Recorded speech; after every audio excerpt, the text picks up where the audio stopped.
has famed for being one of the kindest men in Hollywood, and his kindness is all the more remarkable given the heartbreaking path Keanu Reeves has walked. A series of devastating tragedies saw the Matrix star turn his back on mainstream life, and instead isolate himself alone in hotels while trying to process his overwhelming grief. But all that appeared to change when Keanu, who turns 58 today, went public with girlfriend Alexandra Grant in 2019. While there have been romance rumors with the likes of Amanda de Cadenet and Sandra Bullock over the years, it is the 49-year-old artist who he has made a go of it. For more of the news you care about, straight to your inbox, sign up for one of our daily newsletters here. When news of the relationship first broke, it sparked a wave of joy among Keanu fans, who have long hoped he would find his own happy ending after enduring more than his fair share of heartbreak. His childhood was fraught with grief after his father abandoned the family when Keanu was just 3.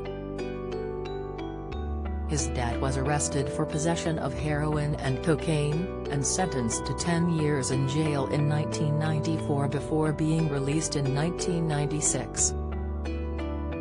They no longer speak. The story with me and my dad's pretty heavy. It's full of pain and woe and effing loss and all that s, he told Rolling Stone in 2000. Keanu left high school without a diploma and embarked on an acting career, getting his big break with indie crime movie River's Edge in 1986, followed by Bill and Ted's Excellent Adventure in 1988. But in 1991 his younger sister Kim was diagnosed with leukemia aged just 25. Keanu devoted himself to her care, suspending filming of 2 Matrix sequels to be by her side. When she was in the hospital he was there with her all the time, sitting at her bedside, holding her hand. Sometimes, it's almost like he doesn't trust himself to have a relationship with anyone, a close friend told People at the time. She went into remission in 1999, just a year after he met actress Jennifer Syme at a party for his rock band Dog Star. They fell in love, fell pregnant and were looking forward to the arrival of their baby daughter Ava when their dreams were shattered in an instant. The tot died in Jennifer's womb and was stillborn on Christmas Eve, just a month before her due date. Heartbroken, Jennifer is said to have suffered postnatal depression before grief tore her and Keanu apart. They split soon after but were rumored to have been trying to work things out just before her sudden death in 2001, aged just 28. Jennifer was killed instantly in a car accident en route to a party at Marilyn Manson's house. A grief-stricken Keanu carried her coffin as she was laid to rest beside their daughter. In 2006, he opened up about the agonizing depths of his pain, telling Parade magazine, "Grief changes shape, but it never ends. People have a misconception that you can deal with it and say, 'It's gone, and I'm better.' They're wrong. When the people you love are gone, you're alone. I miss being a part of their lives and them being part of mine. I wonder what the present would be like if they were here, what we might have done together. I miss all the great things that will never be," he added. With his domestic dreams shattered, Keanu instead embraced a rootless existence, remaining single and living out of suitcases in hotels.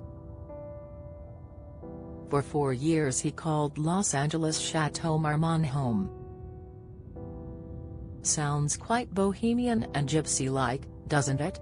he quipped of his lifestyle in 2010. "I'm down to 1 bag now, and smaller rooms in hotels." Posting on Reddit, A cleaner at one hotel he lived at claimed the star barely left his room and loved to watch SpongeBob SquarePants on loop. He got to know all the staff, asking them questions and remembering details. He apparently gave one worker $100 towards her rent and would write little notes to the chef if he enjoyed his meal. His Devil's Advocate co-star Charlize Theron admitted she was bemused by his living arrangements, but sensed he was ready to change. She told Rolling Stone, "When we started this movie, I asked if he was still living in a hotel, and he said, 'No, I'm ready to put some roots down somewhere.' I think, joking, he said something like, 'You know, the kid, the horse, the dog. And the wife. The wife last.' I said, 'I think you have it all turned around, you got to get the wife first.' But I think he has changed.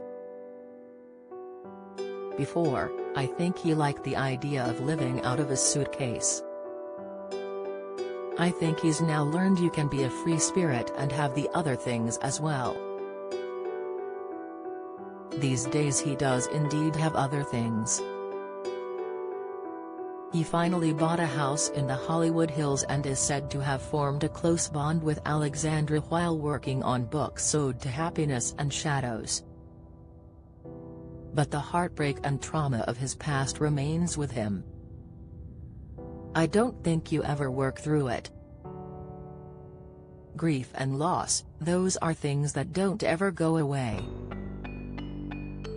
They stay with you," he told The Guardian in 2019. "It's always with you, but like an ebb and flow." Have you got a story to share? We want to hear all about it. Email us at yourmirror@mirror.co.uk.